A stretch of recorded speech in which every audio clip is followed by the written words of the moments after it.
আসসালামু আলাইকুম। এই নির্বাচন কমিশন, যে ডক্টর ইউনূসের সময়ে যে নির্বাচন কমিশন, এই নির্বাচন কমিশন সম্পর্কে আমরা মূল্যায়ন করে ফেলেছি।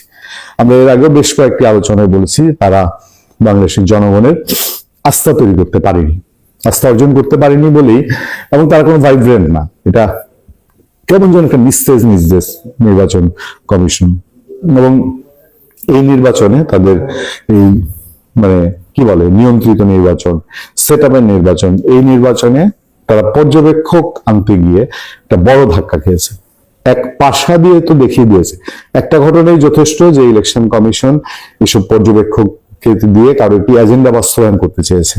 যদিও 5,000-10,000 পর্যবেক্ষক নিবন্ধন স্থগিত করা হয়েছে, কিন্তু মানুষ কি আস্থা রাখতে পারছে ইলেকশন কমিশনের উপরে?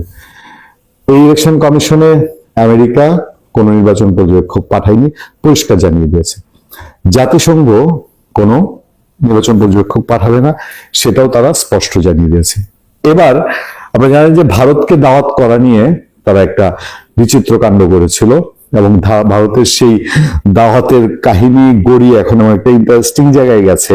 আমাদের সামনে যে তথ্যগুলো আসছে, তথ্যগুলো হচ্ছে অনেকটা এরকম যে জাতীয় সংসদ নির্বাচনে পর্যবেক্ষণের জন্য বাংলাদেশ নির্বাচন কমিশনের আনুষ্ঠানিক আমন্ত্রণ পেলেও ভারত, ফ্রান্স ও অস্ট্রেলিয়া সহ 8টি দেশ এবং দক্ষিণ এশিয়ার একটি আন্তর্জাতিক সংস্থা এখনো পর্যবেক্ষক পাঠানোর বিষয়ে কোনো সিদ্ধান্ত জানায়নি। নির্বাচনে আছে আর একদিন। সংশ্লিষ্ট কর্মকর্তাদের ভাষ্য অনুযায়ী নির্ধারিত সময় প্রায় শেষ হয়ে আসায় এসব দেশ ও সংস্থা থেকে পর্যবেক্ষক আসার সম্ভাবনাও ক্ষীণ হয়ে পড়েছে। ইসি ও পররাষ্ট্র মন্ত্রণালয়ের সূত্র জানায়, ভারত, ফ্রান্স, অস্ট্রেলিয়া এছাড়াও ব্রাজিল, মিশর, কুয়েত, মরক্কো ও রোমানিয়াকে নির্বাচন ও গণভোট পর্যবেক্ষণের আমন্ত্রণ জানানো হয়েছিল। একই সঙ্গে দক্ষিণ এশিয়ার নির্বাচন ব্যবস্থাপনা সংস্থাগুলোর জোট forum of the election management bodies of south Asia কেও আমন্ত্রণ পাঠানো হয়। তবে এসব দেশ ও সংস্থা থেকে এখন পর্যন্ত কোনো ইতিবাচক সাড়া পাওয়া যায়নি।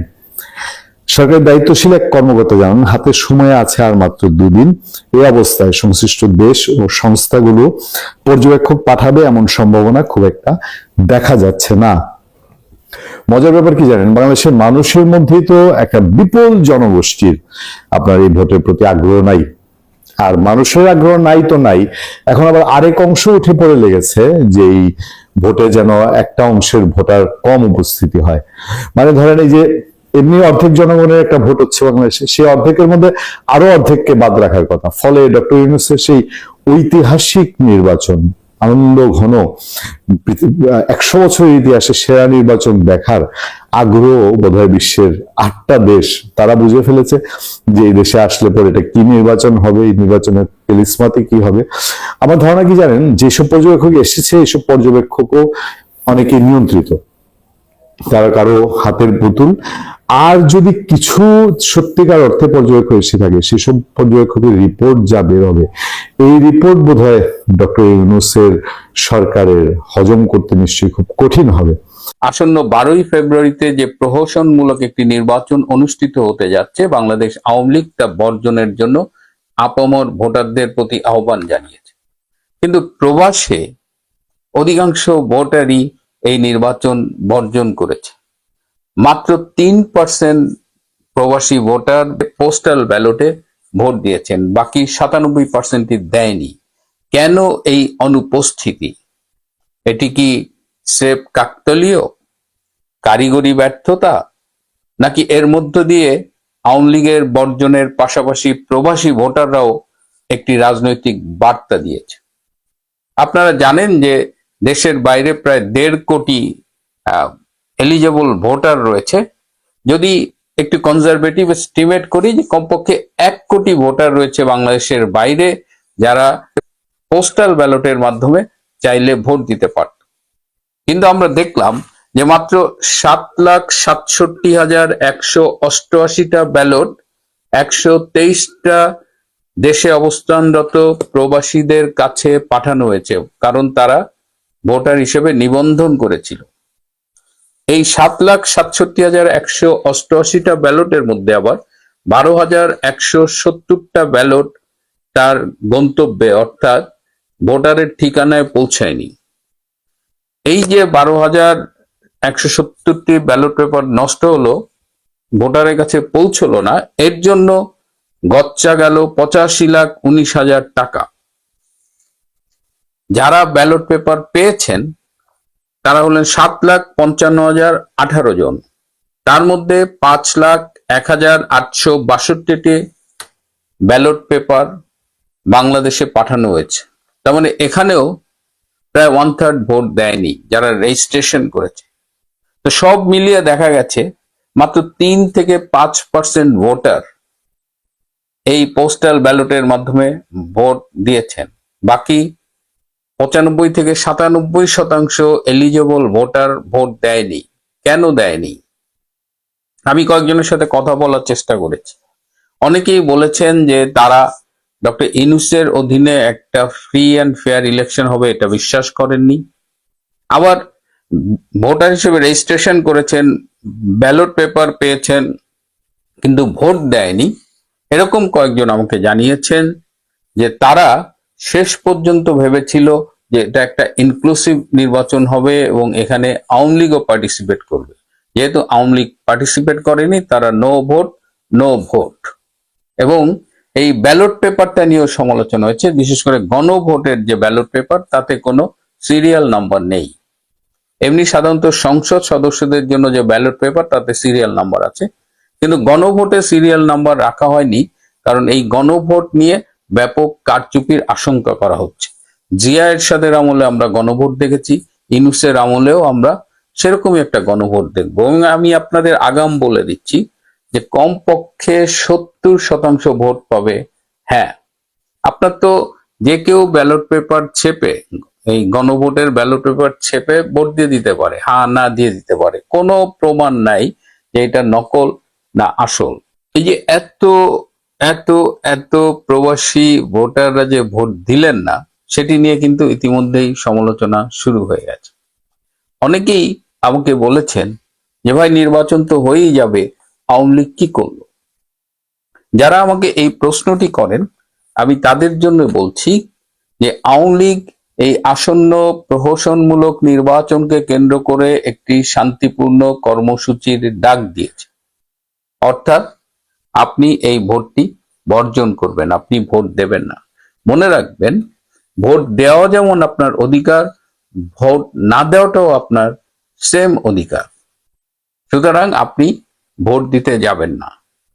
আপনি ভোট দেন বা না দেন, মনে রাখবেন যে এই নির্বাচনে 55% ভোটার ভোট দিয়েছে, এটি ইউনূসের প্রশাসনের পক্ষ থেকে বলা হবে। এবং এই 55%টা আমি কোথায় পেলাম? ইউনূসের একজন উপদেষ্টা ইতিমধ্যেই বলেছেন যে তারা আশা করছেন 55% ভোটার ভোট দেবে। 55% বলার কারণ হলো আওয়ামী ভোট সাধারণত 40 থেকে 50% বলে ধারণা করা হয়। যেহেতু আওয়ামী লীগ বর্জনের ডাক দিয়েছে, তারা একটা হিসাব করে গোজামিল দিয়ে আমাদের আগেই বলে দিয়েছে। আমার কথা হলো যে আগের থেকে উনি কি করে জানলো 55% ভোট কাস্ট হবে? তার মানে সবকিছু প্রি প্ল্যান্ড। কে কোন ভোট পাবে, কিভাবে পাবে, অ্যাটলিস্ট ভোটার কত পার্সেন্ট কাস্ট দেখাবে, এটা নিয়ে তারা হোমওয়ার্ক করে রেখেছে এবং প্ল্যান বাস্তবায়ন শুধু বাকি। এখন কথা হলো যে আওয়ামী লীগ যে ভোট বর্জন করতে বলেছে, আমার আপনার দায়িত্ব তাহলে কি? আমরা যদি আশা করি আওয়ামী লীগ কিছু করবে, তাহলে আমাদের দায়িত্ব হলো ভোট বর্জন করা। এবং আমরা ভোট বর্জন করলে কি হবে? যদি ভোটার টার্ন আউট বা ভোট প্রদানের হার যতই কারচুপি করুক, যদি এটা কম থাকে, এটা যদি 15-20% মধ্যে থাকে, তাহলে আন্তর্জাতিকভাবে এমনি এই নির্বাচন নিয়ে বিতর্ক হচ্ছে, সমালোচনা হচ্ছে, তখন আরো গ্রহণযোগ্যতা হারাবে। সুতরাং ইজ ভেরি ইম্পর্টেন্ট যে আমরা ভোট কেন্দ্রে যাব না। কেউ কেউ বলছেন যে ভাই আমাদের তো ভয় ভীতি দেখাতে পারে, আমাদের তো অনেক রকমের হিসাব থাকে, তো আমরা যদি যেতে বাধ্য হই কি করব?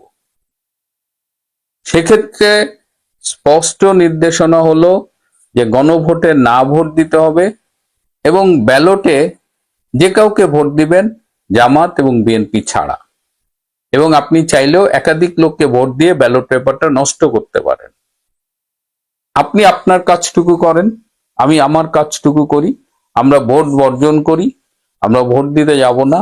যদি কেউ কেউ বাধ্য হয় তাহলে ওই না ভোট এবং বাকি ভোটটা বিএনপি এবং জামাতের বাইরে অন্য কাউকে দেবেন।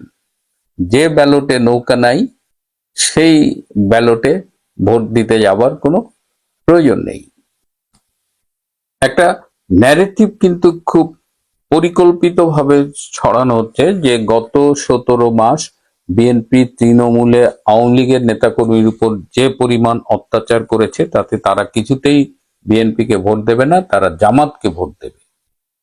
এটা কিন্তু যতটা না সত্যি তার চেয়ে অনেক বেশি হলো অপপ্রচার। আপনি বিএনপিকে ভোট দেবেন না, যে বিএনপি 17-18 মাস যে টর্চার করেছে, নির্যাতন করেছে, মিথ্যা মামলা দিয়েছে, এগুলো everything is fine, but it doesn't justify যে আপনি জামাতকে ভোট দেবেন। যে কারণে বলা হচ্ছে যে আপনি জামাতকে ভোট দেবেন না, বিএনপি কেও দিবেন না, আপনি অন্য কাউকে দেন। তবে শেষ কথা হলো যে কোনো অবস্থায় জামাতকে ভোট দেওয়া যাবে না। আপনারা, আমি এর আগের ইমিডিয়েট এপিসোডে দেখিয়েছি জামাত কিভাবে টাকা দিয়ে ভোট কিনছে। আমি আরেকটা ছোট্ট ক্লিপ দেখাই, যে দেখেন তারা কিভাবে সাধারণ মানুষজনকে ধর্মের নামে, আল্লাহর নামে প্রতারণা করছে। এবং এই ভিডিওতে দেখেন যে পরকালে নাকি এই ভোটের ভিডিও দেখানো হবে।